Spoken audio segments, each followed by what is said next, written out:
get introduced to Murphy his first day in the new police department. When we get introduced to Robocop, it's his first day in the Detroit Police Department. So in his first day, we see him. What's the first one? It's the guy who's robbing the liquor store. Yes. And like he's robbing a liquor store, and he just pushed the doors open, and the guy just goes, "Fuck me," and he starts shooting him, like just going, "Fuck me, fuck me, fuck me." So the public knows Robocop's a thing, but he's like, "Oh shit, I actually ran into him." Throws him through a fucking refrigerator, and solves that crime. Thank you for your cooperation. Good night. Thank you for your cooperation. Good night.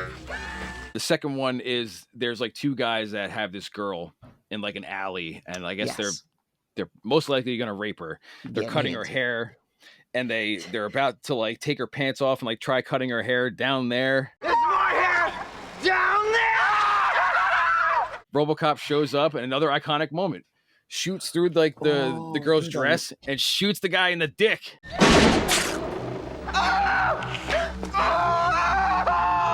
Your move, creep. It's okay. Oh, bro, that would hurt me for a second. I was like, and especially like that squib must have that kickback must have been rough. So what they did with that is they had a squib on her, and when they showed him, they just had a sponge, and they soaked the sponge in fake blood. And when they showed him, the sponge was just leaking the blood. The third one, I love this scene. So I guess like a councilman lost his job, and he ends up like taking the mayor and like all the employees at town hall hostage. And Robocop shows up. He's going in, and like the lieutenant or the sergeant, whoever it is like talking to him, and he's like, "First of all, don't fuck with me. First, don't fuck with me. And second, I want some fresh coffee. And third, I want a recount. I want to recount. Second, no matter how it goes, I want my old job back." And no matter how it turns out, I want my old job back. It's not how this works, but okay. No. He says he wants a new car, and that's the first time we hear about the SUX 6000. He's like, I want a new car that has reclining seats and gets really shitty gas mileage. Something with reclining leather seats that goes really fast and gets really shitty gas mileage. Wouldn't you ask for the opposite? Like, get me the good shit. Well, later on we see a commercial for that car, and it even says it's like SUX 6000, an American tradition. On the bottom of the screen, it says 8.2 miles per gallon.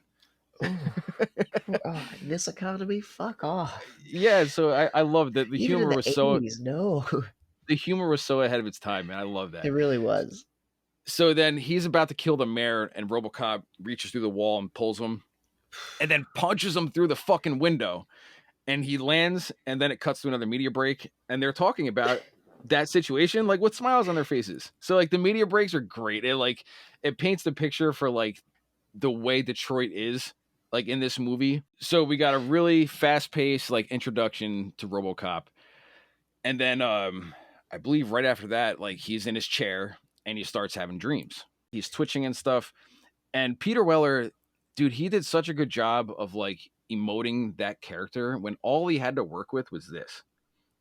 Like, I think you would appreciate this. Like now that you've seen the documentary, like he got like, he talks about it like it's almost like a dance routine. Yeah. And he had like training from like a mime, and like really learned to work with the suit and how to like do everything and like lead with his chest and not with his head, like little subtle things that really make that character work without being able to show much of your actual body. There is still that human in there. And hearing from the choreographer, like the amount of work that they did, just like going in, like the motion coach, they really took the time and effort to like craft that motion. And to be honest with you, it would not have felt the same if it was just like a regular, robot. Yeah. Here we are, dude. But like the way he moved, and it was just like perfect. The idea of Robocop on paper can be one of those things that are very easily fucked up, and it can be cheap and laughable and just not work. But like with a title like Robocop, they really made it work, and they made this movie, just like you said before, a cult classic and like a very special movie. 100%. They definitely put a lot of love into it, even if behind the scenes there may have been a lot of yelling and screaming and Yeah. Yeah, there was a lot of problems behind the scenes with this movie, but like everyone fucking hated each other for the most part, but it worked out in the end, I think.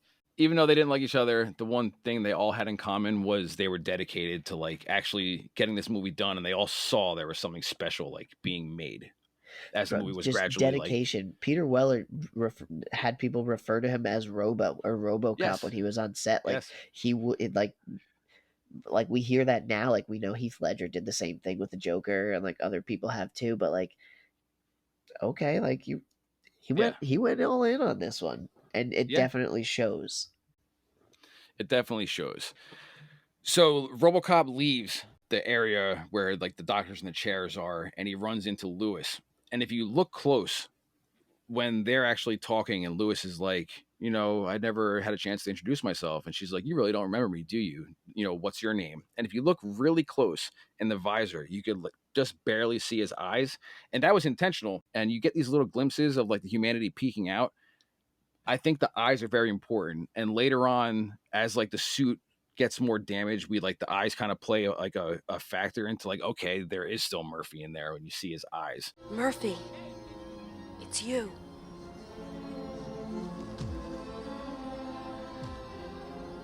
You really don't remember me, do you? RoboCop leaves, and that's when we get to the gas station scene. Emil is there, and he's fucking with the gas clerk. He robs the place, and he's like, also fill it up on number 7. Now fill it up on number 7.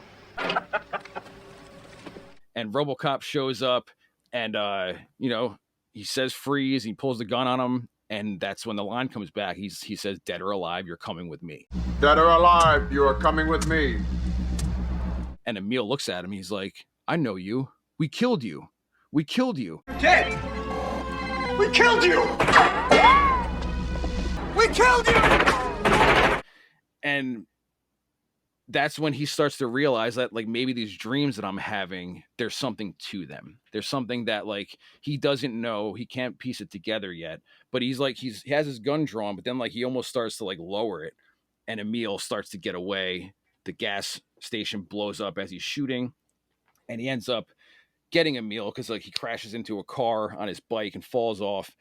And he's asking, who are you? Who are Launches him off that motorcycle, bro. yeah.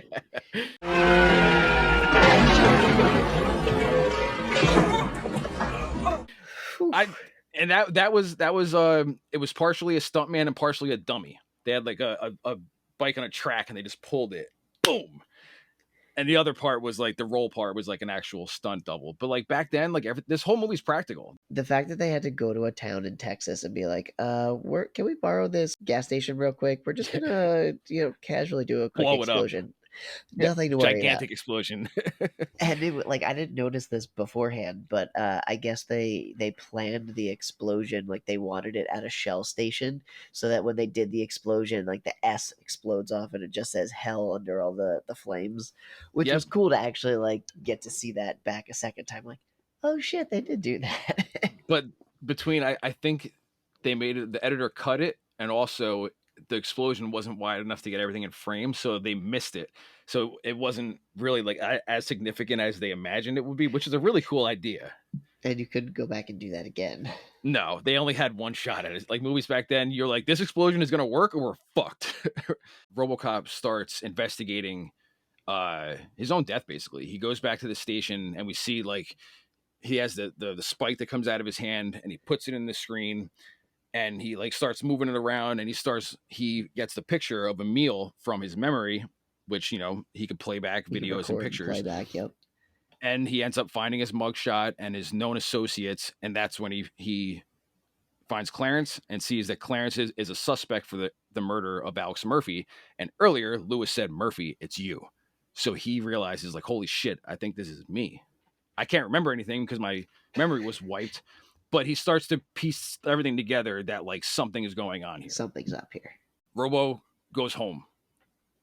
And this is another scene, dude, where like RoboCop doesn't say a word, but he's walking through like his abandoned house. His wife and son left after he died, and now it's up for sale. And he's just walking through it, and he starts like getting flashbacks, and like as he's getting more angry, you can hear like the humming sound of like the machine. The pitch changes, and he starts doing like a more like fast, like intense walk, and you could tell that he's getting angry, even though it's a fucking guy in a suit. It's almost like his heart starts racing a little bit faster, that like humming bit where you feel yourself wanting to just like, okay, cool, I'm gonna bounce real quick, and he's like, nope, I just can't go anywhere. And it's such a simple scene, but it really paints the picture of like the tragedy of RoboCop and the tragedy of Alex Murphy in this movie. He had this wonderful life with his wife and his kid, and it was just taken away from him. Not even like his life, his physical life, his memories, everything about his life is just wiped away. Most movies, I think nowadays, usually are running into like you deal with the protagonist's choices. So like they make a decision that they then have to like deal with the consequences of. Where in this one, it's not that way for Murphy, because none of this was in his control. I mean, sure, he signed the waiver that said they can do what they want with his body, but other than that, like he's just trying to wake up after, a year of being dead and trying to figure out what the hell just happened to him. That basically begins like his path of vengeance on Clarance and the people responsible for his death. He ends up like finding Leon in a club, and he says, "Where's Clarence Boddicker?" He pulls him out of the club, and he's like, "Let's talk." So you're assuming like he beats the fuck out of him off screen and finds out where Clarence is, because the next scene we get like our twist of the movie. So Bob is at his house partying with two hookers, doing a bunch of cocaine. You know what I mean? Like just like partying. All of a sudden, there's a knock at the door, and Clarence walks in. Oof. So we find out that like, why is this is the first time we've seen Clarence since the death of Alex Murphy. He hasn't been in the movie since then. Yeah. And he's not involved with the OCP guy, so why is he here? And he pulls a gun on Bob. Bitches leave. Bitches leave. Oh, I love that line. Bitches leave. Such a great line. And then it's so great watching the documentary, because you're working with a foreign director. He's like, okay, so the bitches come here, bitch you go, and bitch leave. And the fact that became the motivation for bitches leave. Yeah, I love that fucking line. It's so great. He walks in, he's just casually putting on the silencer on his gun. Like he could have prepped that beforehand, but no, I'm going to do it here. Shoots him in the leg like 4 or 5 times. He's begging for his life. And as he's doing that, pops a piece of gum in his mouth. He's just doing his thing, and he puts a DVD in of Dick Jones. And we find out that he works with Dick Jones, and he's there to kill Bob for Dick. Was this ever like the first ever DVD player? Has anybody else? He says in the documentary that as far as he knows, that's the first DVD player or DVD in a movie. It was 1987. Yes. And I love how he takes the grenade and he pulls it off with his fucking tongue, puts the grenade on the table, just like out of arm's reach of Bob, just to fuck with him more. And dude, I love that he walks out of the house and he closes the door behind him. Did you notice that? No. He walks out of the house and he closes the door behind him, even though he knows in like 5 seconds the whole house is going to fucking explode. It's just going to blow up. So then he kills Bob. The next scene, it's Clarence and the rest of the gang at a cocaine factory. And all of a sudden, you see the door just start fucking banging. And the door falls down and it's Robocop. And dude, this is probably my favorite action scene in the whole movie, because we see like his targeting perspective. He's just surrounded by people all over the factory, and you see it go ding dong, ding dong, ding dong, ding dong. Like he's just outlining everyone in the building. I love he goes, "Come quietly or there will be trouble." Come quietly or there will be trouble. Ah, fuck you. Fuck you. Bang, you. bang, bang. And there's a huge fucking shootout between like dozens of fucking people with different weapons and automatic weapons, and Robocop's just blowing everyone away in these cool poses. Like he even said it was like a dance. That's why I thought you would appreciate it. He's like, yeah, it was almost like a dance routine. Yeah. Yeah, he had some like fencing moves in there, and like that. I love like listening to actors' perspective on things, like the way certain actors will just like jump into something completely different to just find a way to do what they're doing. Like it's really just really cool. So he's just blowing everyone away.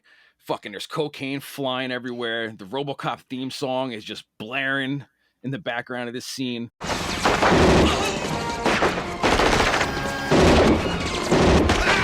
And it comes down to just him and Clarence. And Clarence is trying to get away, but Robocop gets him. And he's just throwing him through glass while he's reading him his Miranda rights.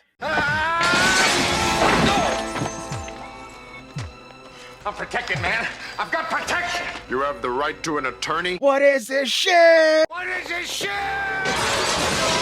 Throws him through another glass window and just beats the fuck out of him.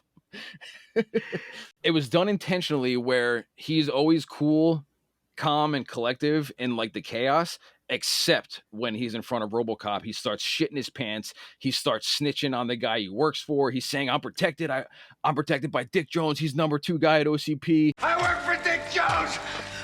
Dick Jones. He's the number 2 guy at OCP. OCP runs the cops. And he arrests him. He's strangling him. And he's like, you're a cop. He's like, yes, I am a cop. And he releases him and then brings him to the station, fucking throws him on the desk, book him. On what charges? He's a cop killer. And I love that Clarence just goes, spits blood on the counter. Give him my fucking phone call. Just give me my fucking phone call. Because he knows he's going to call Dick and he's going to get out of this in 2 seconds because just like we found out, he works with Dick Jones, OCP. OCP runs the cops. He's going to get out of it. So it's off screen, but we're assuming that he's calling Dick to warn him that Robocop is probably coming to the office. He knows. So we cut to the OCP building and Robocop is going into Dick's office. Dick's obviously expecting him because he's just sitting there like calmly, like opens the door, lets him walk in. And he says he's under arrest for aiding and abetting a known felon. He's like, all right, you might as well take me in.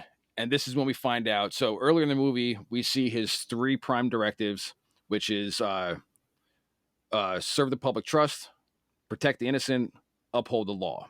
And on the bottom, it says Directive 4 classified. And we find out. So what is it exactly? I want to quote it. Directive 4 is any attempt to arrest a senior officer of OCP results in shutdown. So he goes to arrest Dick.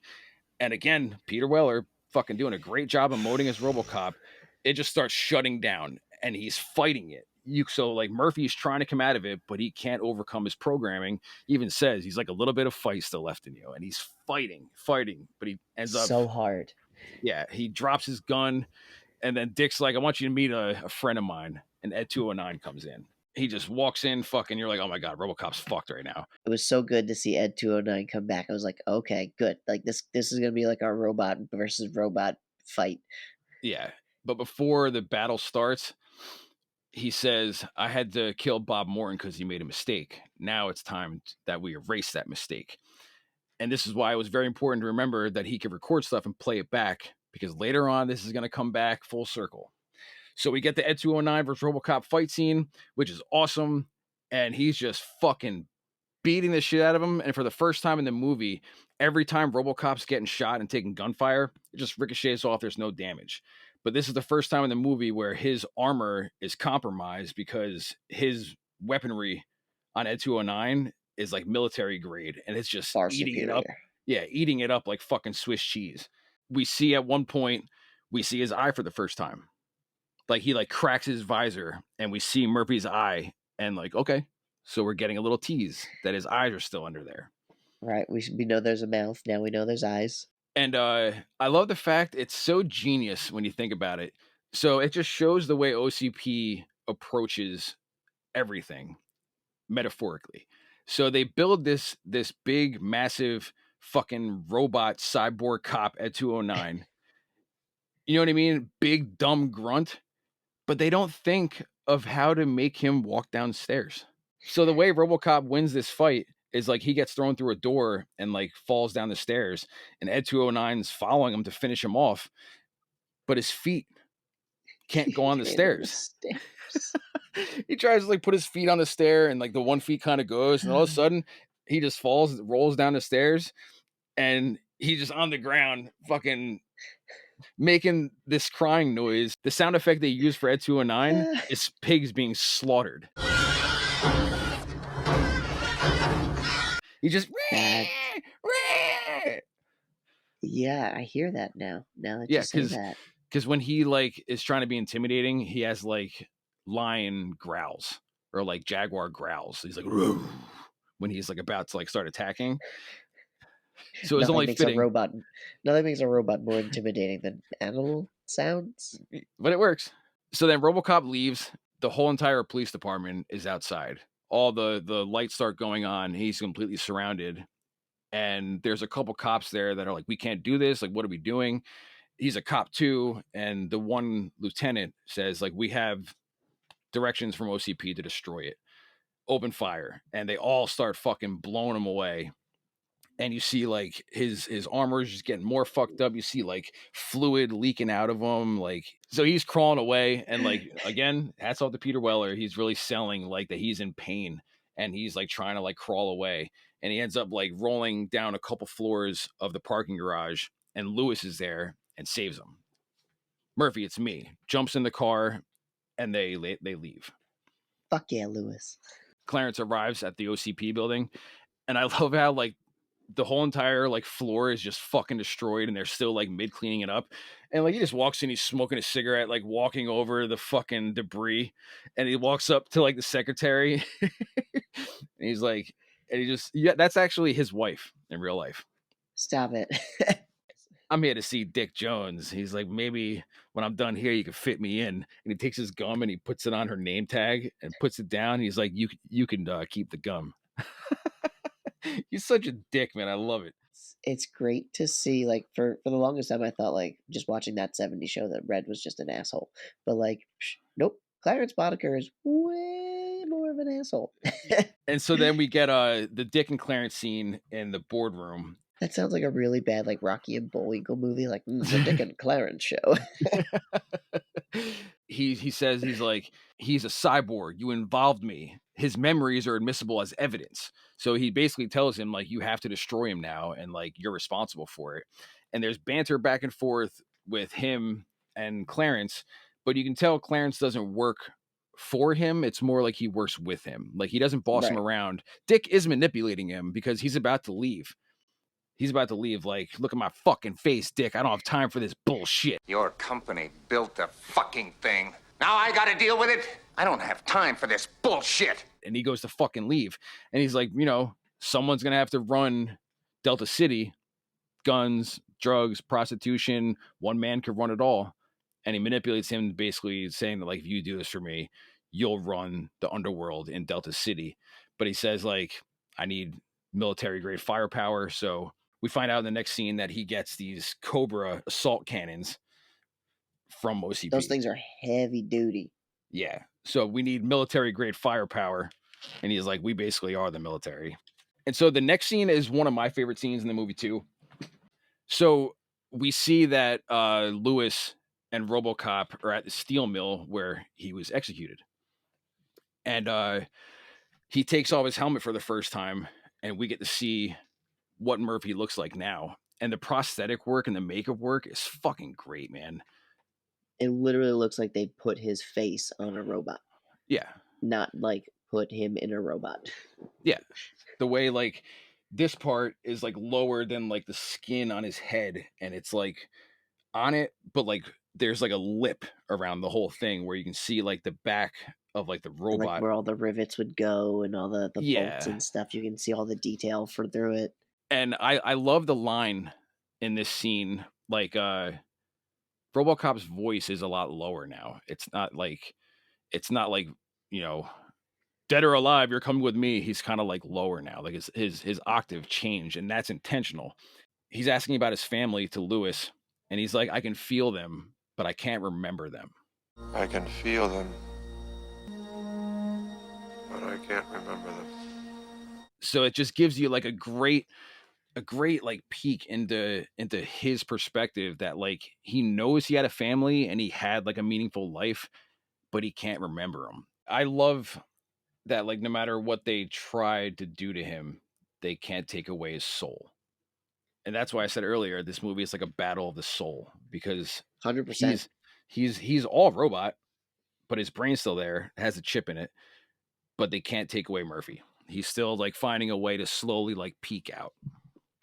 And if they had picked any other candidate, it definitely would not have had the same outcome. No, you'll completely off topic, but you'll see in Robocop 2, which it's not bad. It's not bad, but it's nowhere near like the lightning in a bottle this movie was. But they're trying to duplicate Robocop 2, and candidate after candidate after candidate after candidate, it keeps getting fucked up. Oh. So we find out the police go on strike, and there's looting and riots going on in the street. And we see that. I love that. So Emil's just like sitting in his truck, and he's watching Bixby on the TV, the I'd buy that for $1 show. I'd buy that for $1. And I love how he's just so calm. Just like there's people like blowing up shit in the background and like screaming and breaking stuff. And he's just watching stuff. He's watching the show. He doesn't get frustrated because that's going on in the background. He gets frustrated that he can't hear the TV, throws the bottle through the glass just to raise the volume on the TV and then sit back down and watch it. You know, I can't say that that's the worst idea. He just wanted to watch a show, and these people are being too loud. So the rest of the bodyguard gang shows up, and this is when we're introduced to the military grade firepower they have, the Cobra assault cannons, and they're just testing them out all over the street. They're blowing up cars, they're blowing up stores, they're just blowing up everything, and it was legit explosions. Even like the actors were like scared.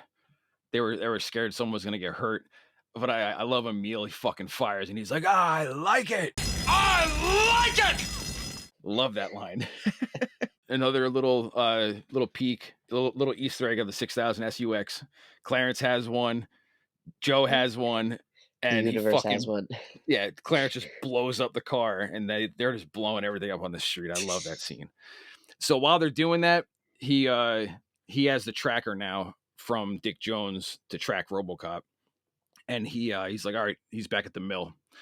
They arrive back at the steel mill. Robocop's already there. He lures him in. And Emil's driving the truck, and he goes to run him over, and Robocop gets out of the way, and he just fucking crashes through a barrel, like a huge barrel of toxic waste.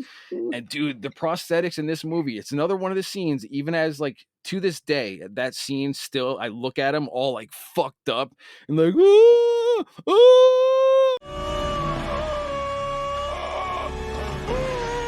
Like his skin's hanging from his fingers, his face is drooped, like his body's smoking.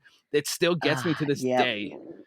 Still gets me to this day. The toxic waste scene. They went hard with all the gore, and like I was not expecting it.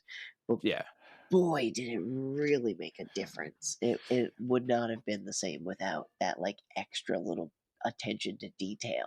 There's like a chase scene going on with Clarence and Lewis, and he just runs over Emil, and it just fucking explodes all over his windshield, like the blood and sludge of like his body. And Clarence drives off like this cliff, wrecks the car. This is another scene that was almost they weren't allowed to keep it in the movie. They had to really fight for just the body explosion scene on the windshield. So unfortunate. Yeah. So Clarence's car flips into like this ditch, and Lewis gets out of the car. Clarence emerges, bang, bang, bang, shoots her. He's about to kill Lewis, and he screams Clarence, and now it's finally just Clarence and Robocop one-on-one. You think it's just them one-on-one now. Clarence drops his gun, and he's giving up. Clarence gives up because he sees Leon in the background, like running towards this crane that has like these steel beams on him. And like, so like he's about to give up, and Robocop's like, I'm not arresting you anymore. Just walking up towards him like he's gonna fucking kill him. And right before he shoots him, like Clarence is even panicking that he's like, wait, man, wait, because he knows he's actually gonna kill him. Leon drops all these steel beams on him from the crane, bang. So now Robocop's like incapacitated under all these fucking heavy ass steel beams. even that, I was like, damn, like you're just gonna bury him like that? Like Yeah. he is a robot. He can probably survive. Do you think that's Yeah. the smartest plan? And then we see Lewis like barely able to like lift the assault rifle, blows up the crane, and now it's literally just them two now. Mm. And Clarence is like beating him with this steel spike, stabs him through the chest, and you think Clarence is like about to kill him. He goes, "Sayonara, Robocop," and all of a sudden you see the data spike come out of his fist, and he just bang right in the neck, pulls out, and it's just blood pouring everywhere. Oh, dude, that was such a beautiful scene. Like you don't expect a watch to be, uh, that important in someone's death, but like, damn. So Robocop kills Clarence, and another great line, dude. I love it that Lewis is like, "Murphy, I'm a mess," and Robocop responds, "Don't worry, they'll fix you. They fix everything." They'll fix you. They fix everything. So then we cut to Robocop arriving back at the OCP building, and Ed 209 is outside of the building, and Robocop has the Cobra Cannon now. Bang! Destroys fucking Ed 209, and then Robocop interrupts a board meeting to arrest Dick Jones, and the old man's there, and he's like, Dick Jones is wanted for murder. He's like, those are heavy charges. What's your evidence? He shows him the video from the Ed 209 fight scene in his office of him saying, "I had to kill Bob Morton because he made a mistake. Now it's time to erase that mistake." So he has video evidence of him admitting to killing Bob, but he can't arrest him because of Directive 4. He can't arrest a senior executive of OCP. He panics, he grabs a gun, takes the old man hostage, and he starts making demands. And the old man goes, "Dick, you're fired." Hits him, and he's by himself. And Robo goes, "Thank you."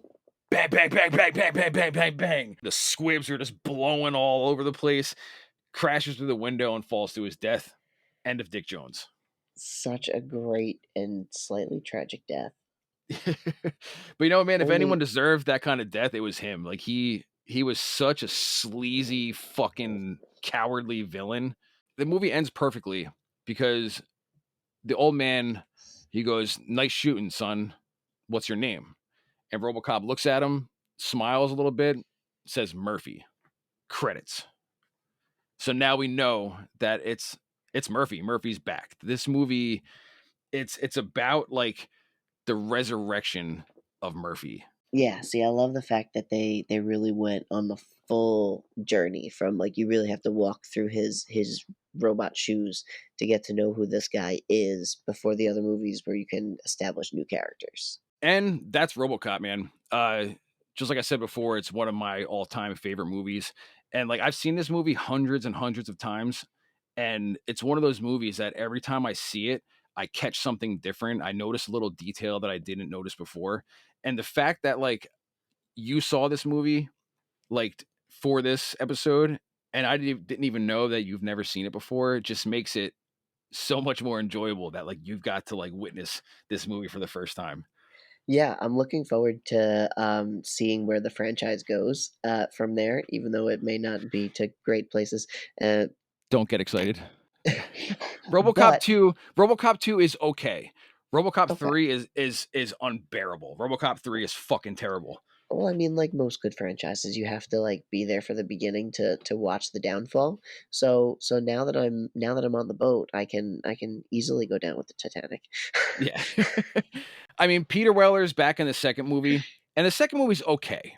It's nowhere near like the lightning in a bottle that like this movie was, but it has its moments, but it's not the same. But like I said, Robocop 3 is a fucking train wreck. But overall, like I'm not a big like I enjoy action movies, but like unnecessary violence, usually I'm like, all right, that was cool, but I could have done without that. I enjoyed the unnecessary violence in this movie. Like it was the perfect level of violence for like this kind of like robot drama. It was like, okay, Yeah. like give me the heartfelt moments, give me the crazy action moments, and let's put them together. Every violent scene, I think it wasn't just violent to be violent. It like there was a reason behind it.